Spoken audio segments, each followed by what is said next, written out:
Hello guys, welcome back in my class. तो मेरे प्यारे विद्यार्थियों, ग्रामर सीरीज में मैं आप लोगों को सिंटैक्स पढ़ा रहा था और सिंटैक्स का 2 लेक्चर मैं ऑलरेडी आपको दे चुका हूं। आज मैं सिंटैक्स का लेक्चर नंबर 3 यानी लास्ट वीडियो ऑफ सिंटैक्स लेकर आपके बीच उपस्थित हूं। जैसा कि मैंने आप लोगों को सिंटैक्स पढ़ाने के शुरू में ही कहा था कि सिंटैक्स का मतलब हाउ टू क्रिएट सेंटेंस।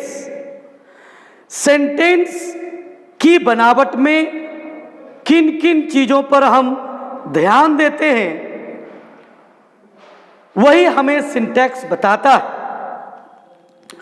और मैंने यह भी कहा था कि शायद ही कोई ऐसा एग्जाम हो जिसमें सिंटैक्स नहीं पूछा जाता है। So if you want to succeed in any type of exam of English और if you want to learn English better then you must have command on the rules of syntax.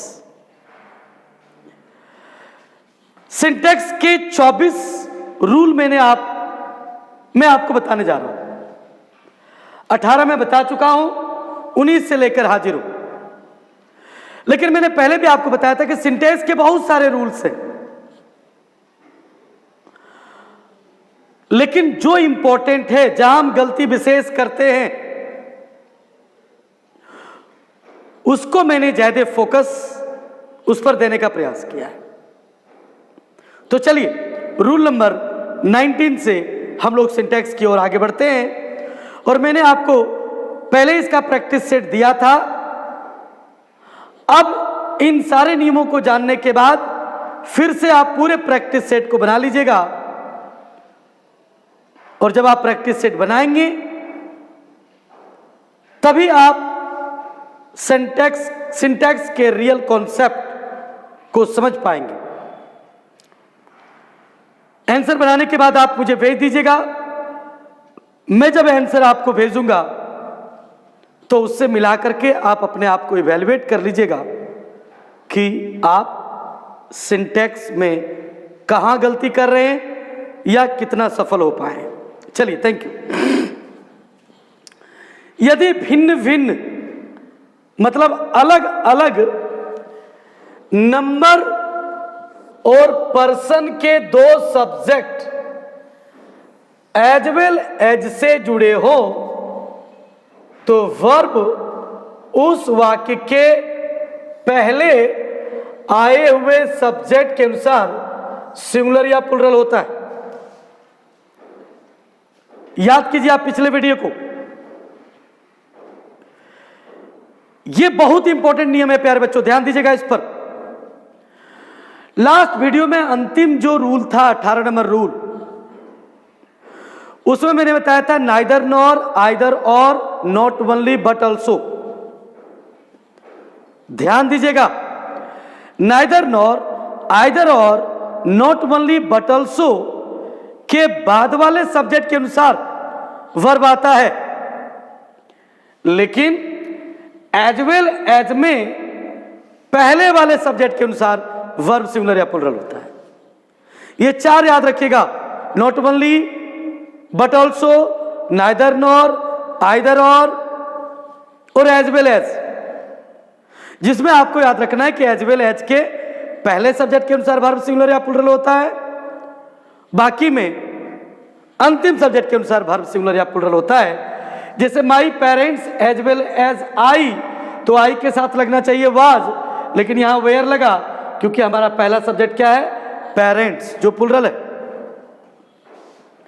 He as well as you is thief, अब you के साथ कभी भी is लग सकता है, लेकिन हमने इसलिए लगा दिया क्योंकि ये एज वेल एज से जुड़ा हुआ है और एज वेल एज का पहला वाला सब्जेक्ट होता है, इसलिए ही के अनुसार लग गया इज। कोई दिक्कत नहीं होनी चाहिए, ध्यान दीजिएगा, ये इंपॉर्टेंट रूल है। और 18 नंबर भी मैंने बताया था इंपॉर्टेंट। नेक्स्ट, इसको एक सो याद रख लीजिएगा, नन ऑफ के बाद प्लूरल सब्जेक्ट प्लूरल वर्ब आता है। None of the boys are here, none of them want this. ये सिंपल, बॉयज देख करके कोई भी आर देगा, देम को देख करके वांट। अगर ऑप्शन में वांट और वांट्स दोनों रहे, वांट और वांट्स दोनों रहे, तो आपको पता है जिसमें एस लगा रहता है वर्ब में वही सिंगुलर होता है, और बिना एस वाला प्लूरल होता है। इसलिए देम के साथ प्लूरल लग गया वांट। Very clear. नेक्स्ट, ये भी इंपॉर्टेंट याद रखिएगा, शिप, डियर, एयरक्राफ्ट कुछ ऐसे इंग्लिश वर्ड हैं जिनका रूप सिंगुलर तथा प्लूरल में एक जैसा रहता है। यानी शिप और डियर, ये दो इंपॉर्टेंट वर्ड याद रखिएगा। ये सिंगुलर और प्लूरल में एक जैसा होता है, उसमें एस या यस लगाकर प्लूरल नहीं बनाया जाता है। इसका मतलब अगर कहीं शिप और डियर रहे तो आप वर्ब को कैसे डिसाइड करोगे?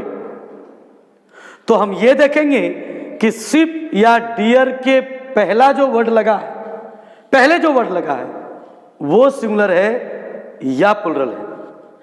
शिप के पहले अगर जैसे ये शिप है तो इज लगा, लेकिन टू शिप है तो आर लग गया।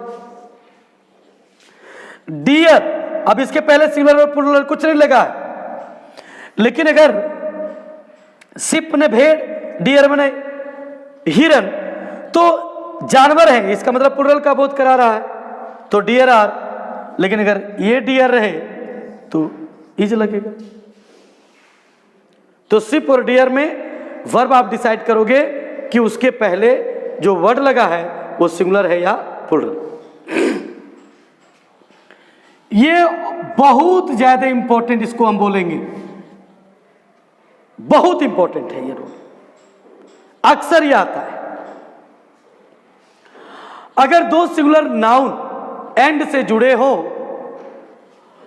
और दोनों के पहले आर्टिकल या डिटरमाइनर लगा रहे। ध्यान दीजिएगा, आर्टिकल तो आप समझते हैं ए एन दी को आर्टिकल कहा जाता है। बहुत लोग डिटरमाइनर नहीं समझते होंगे, तो समझिएगा प्रोनाउन का जो थर्ड फॉर्म होता है, my, your, our, his, her, its, ये डिटरमाइनर होते हैं। ध्यान से सुनिएगा, यदि दो सिंगुलर सब्जेक्ट एंड से जुड़े हो और दोनों के पहले आर्टिकल या डिटरमाइनर लगा रहे, तो उसके साथ प्लूरल वर्ब आता है। लेकिन यदि एक नाउन के पहले ही आर्टिकल या डिटरमाइनर रहे तो वर्ब सिंगुलर होता है। विशेष ध्यान देना है, जैसे माई अंकल एंड गार्जियन, हमने यहां हैज दे दिया क्योंकि अंकल और गार्जियन में एक के पहले डिटरमाइनर लगा हुआ है। अगर दो सिंगुलर सब्जेक्ट एंड से जुड़े हो, अगर एक के साथ ही आर्टिकल या डिटरमाइनर लगा हो तो वर्ब सिंगुलर होगा। लेकिन आप नीचे देखिएगा, यहां भी माई लगा हुआ, my uncle and my guardian, तो यहां हैव लग गया। मतलब ऊपर वाले का मतलब है कि मेरे चाचा जो मेरे गार्जियन भी हैं आए हैं, यानी एक व्यक्ति आए हैं जो मेरे चाचा भी हैं और मेरे गार्जियन भी हैं, अभिभावक भी हैं। और my uncle and my guardian have come, इसका मतलब दो व्यक्ति आए हैं, एक चाचा आए हैं और एक मेरे अभिभावक। अभिभावक भाई भी हो सकता है, पिता भी हो सकते हैं, कोई भी हो सकते हैं, दादाजी भी हो सकते हैं। तो यहां दो व्यक्ति का बोध होता है, इसलिए हैव हो गया। ऊपर से एक व्यक्ति का बोध होता है, इसलिए हैज हो गया। मजा आ रहा है?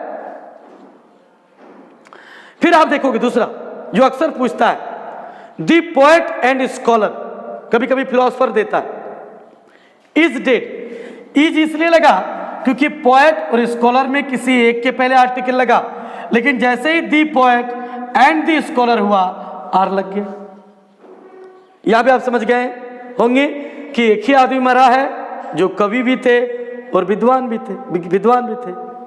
यहां दो व्यक्ति मरे हैं, एक कवि और एक विद्वान। विद्वान का मतलब ये जरूरी नहीं है कि वो कवि होगा।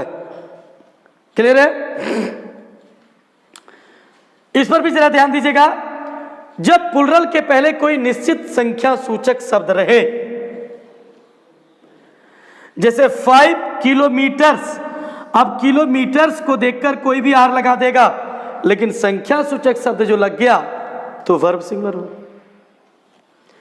मंथ्स को देखकर आर लगा देंगे लोग, लेकिन निश्चित संख्या सूचक शब्द लग गया 3 मंथ्स तो इज लग गया।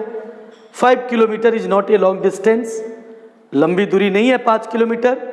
3 months is not enough time, 3 महीना कोई ज्यादा समय नहीं होता है। लास्ट बट नॉट लिस्ट, इसके बाद सिंटैक्स मैं समाप्त करूंगा। यदि सब्जेक्ट के बाद with, together with, accompanied by जैसा कोई फ्रेज हो, तो वर्ब ऐसे फ्रेज के पहले वाले सब्जेक्ट के अनुसार सिंगुलर या प्लुरल होता है। याद करिए आप, नाइदर नॉर, आइदर और, नॉट ओनली बट ऑल्सो। उसी तरह यह भी है, यहां भी कहता है कि अगर वाक्य में सब्जेक्ट के बाद विथ,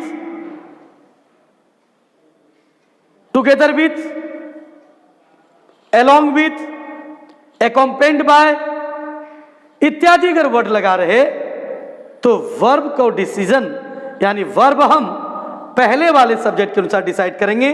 जैसे the bag together with boxes, अब बॉक्सेस के अनुसार तो आर लगेगा, लेकिन हमको बैग को देखना है तो इज लग गया, is new. The box will all articles, has नहीं, क्योंकि बॉक्स है, बॉक्स सिंगुलर है तो हैज बीन स्टॉलन, यानी बक्सा पूरे सामान के साथ चुरा लिया गया। बैग के साथ साथ सारे बक्से भी न्यू। तो नियम कहता है कि टुगेदर विथ, सॉरी ये विथ है, टुगेदर विथ, विथ या अकम्पेन्ड बाय के पहले वाले वर्ड के अनुसार वाक्य में वर्ब सिंगुलर या प्लुरल होगा। तो प्यारे बच्चों, मुझे लगता है सिंटैक्स आप बेहतर तरीके से समझ गए। आप पूरा इसका स्क्रीनशॉट ले लीजिए और बढ़िया से सारे सिंटैक्स के रूल को आप कॉपी में उतार लेंगे। और आप लोगों को पता है कि बुधवार से आप लोगों का ऑफलाइन क्लास भी शुरू हो रहा है। तो जो लोग बिहार से लौट चुके हैं वो क्लास ज्वाइन कर लीजिए। इसका नोट्स भी मैं क्लासरूम में दे दूंगा। और मैं बता देता हूं, ऑफलाइन का कोई विकल्प नहीं है। ऑनलाइन तो हम लोग मजबूरी बस पढ़ रहे हैं, सीख रहे हैं, लेकिन ऑनलाइन का जो मजा है, उसकी जो लर्निंग है वो ऑफलाइन की जो मजा है या उसकी जो लर्निंग है ऑनलाइन कभी नहीं हो सकता है। फिर भी मैं इतना तो जरूर बताऊंगा कि बहुत सारे बच्चे जो बिहार से देवघर नहीं आ पाएंगे, अगर वो ऑनलाइन क्लास ही मेरे साथ जुड़े हुए हैं तो आप निश्चिंत रहें, आपका भी सारा सिलेबस में पूरा करूंगा। लेकिन उसमें आपके ऊपर जवाबदेही ज़्यादा हो जाती है कि आप टास्क बनाते हैं नहीं बनाते हैं, सेट बनाते हैं नहीं बनाते हैं। ऑफलाइन में तो हम डांटते भी हैं, आपसे बात करते हैं, आपको मोटिवेट करते हैं। ऑनलाइन में मैं आपको देख ही नहीं पाता हूं, आपको जज ही नहीं कर पाता हूं, इसलिए आपकी रिस्पॉन्सिबिलिटी ज़्यादा है और खुद के लिए पढ़ना, कोई कहे तब पढ़ेंगे, this is not true. After all you have to improve yourself, not others. आपको खुद को इंप्रूव करना है, दूसरे को नहीं। इसलिए अपने आप में आप इंप्रूव कीजिए और खुद मोटिवेटेड होइए और मन लगाकर पढ़िए। आपका भी सारा सिलेबस मैं कंप्लीट करूंगा। Thank you. Good day to all of you.